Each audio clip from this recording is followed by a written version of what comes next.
Hello నమస్తే, నేను అశోక్. లోకేష్ ఎక్కడ? లోకేష్ బాబు ఎక్కడున్నారు? నిన్న టీడీపీ జనసేన కూటమికి సంబంధించి తాడేపల్లిగూడెంలో దాదాపు 6 లక్షల మంది కార్యకర్తలతో 20 ఎకరాల్లో విస్తీర్ణంగా సుదీర్ఘంగా జెండా అనే సభ నిర్వహించారు జనసేన టీడీపీ. ఈ పార్టీకి సంబంధించి ఇరు పార్టీ కూటమికి సంబంధించి మొదటి బహిరంగ సభ అని ఇది చెప్పొచ్చు. ఎందుకంటే టీడీపీ జనసేన కూటమికి సంబంధించి సీట్లు ప్రకటించిన తర్వాత మొట్టమొదటి సభను తాడేపల్లిగూడెంలో నిర్వహించారు. ఇది కూడా జనసేన పార్టీ ఆధ్వర్యంలో జరిగింది. జనసేన పార్టీకి 24 అసెంబ్లీ స్థానాలు, 3 పార్లమెంటు స్థానాల్లో పోటీ చేసిందని తెలిసిన తర్వాత కార్యకర్తలు కొంత నిరుత్సాహంలో ఉన్నారని తెలిసిన తర్వాత కూడా వాళ్ళందరినీ ఐక్యత చేస్తూ జనసేన టీడీపీ కార్యకర్తలను అందరినీ కలుపుతూ సభను నిర్వహించారు. ఈ సభలో టీడీపీకి సంబంధించిన 175 నియోజకవర్గాలకు సంబంధించిన ఇన్ఛార్జీలు, అభ్యర్థులు వచ్చారు. జనసేన పార్టీకి సంబంధించి కార్యకర్తలు, ఇన్ఛార్జీలు, అభ్యర్థులు వచ్చారు. కానీ లోకేష్ మాత్రం కనిపించలేదు. ఎందుకు లోకేష్ రాలేదు?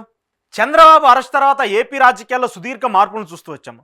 చంద్రబాబు నాయుడు అరెస్ట్ తర్వాత ఏపీ రాజకీయాల్లో టీడీపీ పార్టీ కనుమరుగైపోతుందని చెప్పేసి అందరూ భావిస్తొచ్చారు. అలాంటి నేపథ్యంలో పవన్ కళ్యాణ్ గారు డైరెక్ట్గా రాజమండ్రి సెంట్రల్ జైలుకి వెళ్ళి ఆ సెంట్రల్ జైల్లో చంద్రబాబు నాయుడు గారు పరామర్శించి బయటకు వచ్చేసి టీడీపీ పార్టీకి నేనున్నాను, టీడీపీ పార్టీకి నేను సపోర్ట్ చేస్తాను, టీడీపీ పార్టీకి నా మద్దతు ఉంటుంది, టీడీపీ జనసేన కూటమిగా ఎన్నికల్లో పోటీ చేస్తుందని చెప్పేసి ఆయన చెప్పారు.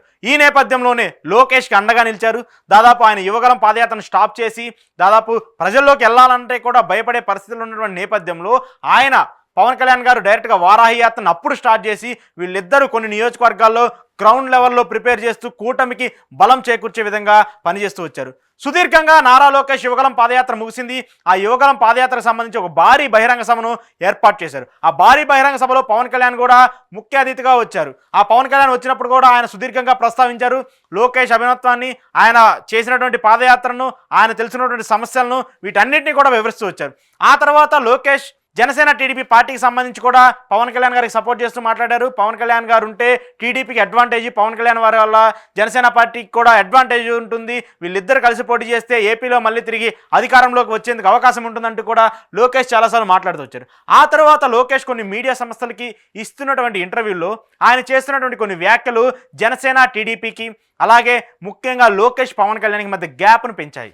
ఏదైతే టీడీపీ జనసేన కూటమికి సంబంధించి పవర్ షేరింగ్ అంశంలో నో డౌట్ చంద్రబాబు నాయుడు గారే సీఎం, నో డౌట్ మళ్ళీ ముఖ్యమంత్రి ఆయనే, నో డౌట్ పవన్ కళ్యాణ్ గారు కూడా డైరెక్ట్గా చెప్పేశారు చంద్రబాబు నాయుడే సీఎం అవుతారని చెప్పేసి కూడా లోకేష్ చెప్పిన వ్యాఖ్యలు అప్పుడు జనసేన పార్టీకి సంబంధించి, పవన్ కళ్యాణ్కి సంబంధించి, జనసేన క్యాడర్కి సంబంధించి కొన్ని ఇబ్బంది కలిగే పరిస్థితులను తీసుకొచ్చాయి. ఆ తర్వాత అసలు జనసేనతో పొత్తు వద్దు, మనం ఒంటరిగా పోటీ చేద్దాము, మనకి బలం ఉంది, 2019 ఎన్నికల్లో మనకి 36% ఓట్ బ్యాంక్ ఉంది, ఇప్పుడు దాదాపు అది 40% ఓట్ బ్యాంక్ పెరుగుతుంది, మనం పోటీ చేస్తే మనం ఎక్కువ నియోజకవర్గాల్లో గెలుస్తాం, మనం విజయం సాధిస్తాం, మీరు సీఎం అవ్వచ్చు, నేను డిప్యూటీ సీఎంనో లేదంటే మళ్ళీ మంత్రినో అవుతానని చెప్పేసి నారా లోకేష్ చంద్రబాబు నాయుడు గారితో మాట్లాడినట్టు తెలుస్తుంది, క్యాడర్తో మాట్లాడినట్టు తెలుస్తుంది. కొన్ని విభేదాలు వచ్చినప్పటికీ కూడా ఆయన పక్కన పట్టేసి లేదు మీరు ఇలా కాదు, ఖచ్చితంగా పవన్ కళ్యాణ్ ఉంటేనే మనం ఎన్నికల్లో పోటీ చేయగలం, లేదంటే గెలిచే పరిస్థితి ఉండదు, ఎందుకంటే 2019 ఎన్నికల్లో ఎలాగైతే మిస్టేక్ జరిగిందో, ఇద్దరు విడివిడిగా పోటీ చేయడం వల్ల ఓటు ఎలా అయితే ట్రాన్స్ఫర్ అయిందో ఆ ఓటు ట్రాన్స్ఫర్ ఇప్పుడు జరగకూడదని చెప్పేసి లోకేష్కి సర్ది చెప్పి మరి చంద్రబాబు నాయుడు గారు, జనసేన పార్టీకి సంబంధించి పవన్ కళ్యాణ్ గారు ఇద్దరు పొత్తులో ఉండి సీట్లను ప్రకటించారు.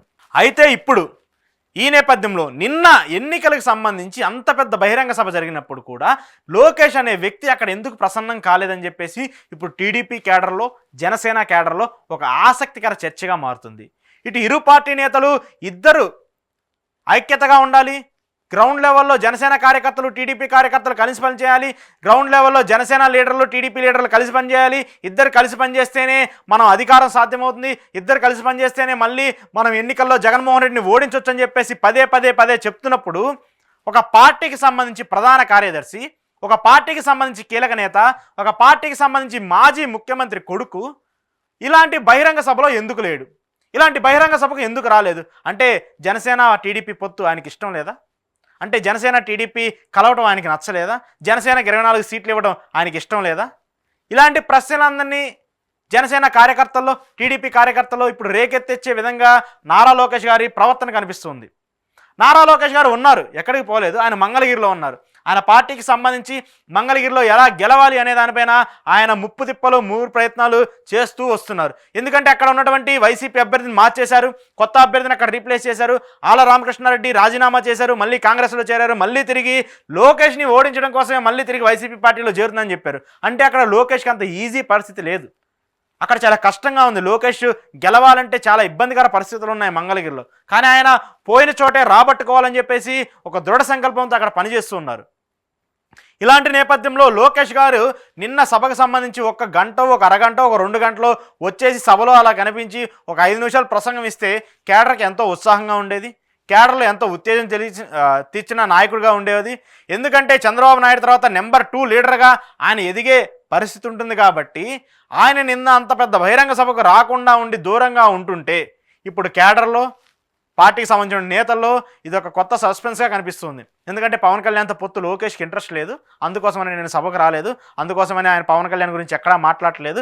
ముఖ్యంగా మనం అబ్జర్వ్ చేస్తే మంగళగిరికి సంబంధించి టీడీపీ జనసేన కూటమి అందరూ కలిసి పనిచేస్తున్నారని చెప్పేసి అన్ని నియోజకవర్గాల్లో ఉన్నా కూడా మంగళగిరికి సంబంధించి ఆ అడ్వాంటేజ్ ఎక్కడ కనిపించట్లేదు. చాలామంది నేతలు చాలా తక్కువగా కనిపిస్తున్నారు. ముఖ్యంగా టీడీపీ క్యాడర్తోనే ఆయన సమన్వయం అవుతున్నారు. ముఖ్యంగా టీడీపీ క్యాడర్తోనే ఆయన మీటింగ్స్ పెడుతూ ఉన్నారు.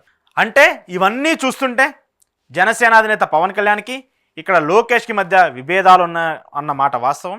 వీళ్ళిద్దరికీ మధ్య పొత్తు ఈ చంద్రబాబు నాయుడు పవన్ కళ్యాణ్ మధ్య పొసికింది, కానీ లోకేష్ మధ్య పవన్ కళ్యాణ్ మధ్య పొసగలేదనేది మాత్రం ఖచ్చితంగా అర్థమవుతుంది. ఈ గ్యాప్ ఇలానే కంటిన్యూ అయితే ఎన్నికలకు ఎలాంటి ఇబ్బందులు ఉంటాయి? ఎందుకంటే ఎన్నికలకు ఎక్కువ సమయం లేదు.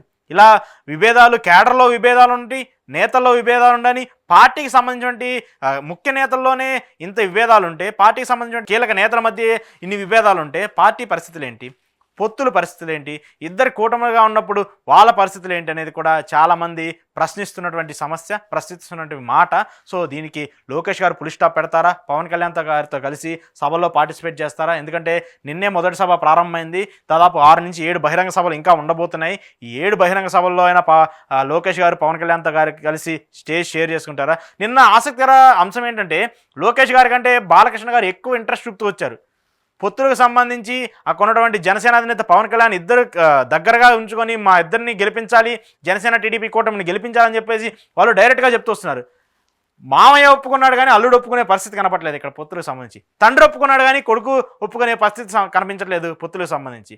మరి పవన్ కళ్యాణ్ గారు ఎంతవరకు గ్యాప్ మెయింటైన్ చేస్తారు లోకేష్తో, లేదా లోకేష్ ఎంతవరకు గ్యాప్ మెయింటైన్ చేస్తారు పవన్ కళ్యాణ్ గారితో అనేది చూడాల్సి ఉంది. ఏది ఏమైనప్పటికీ లోకేష్ రాకపోవడం అనేది కొంత కేడర్ పరంగా, ముఖ్యంగా కేడర్ పరంగా యువనేతల మధ్య కొంత మనస్తత్వ లోపం ఉన్నట్టు, అలాగే ఇద్దరి మధ్య కొన్ని విభేదాలు ఉన్నట్టు మాత్రం ఖచ్చితంగా బయటపడే పరిస్థితి కనపడుతుంది.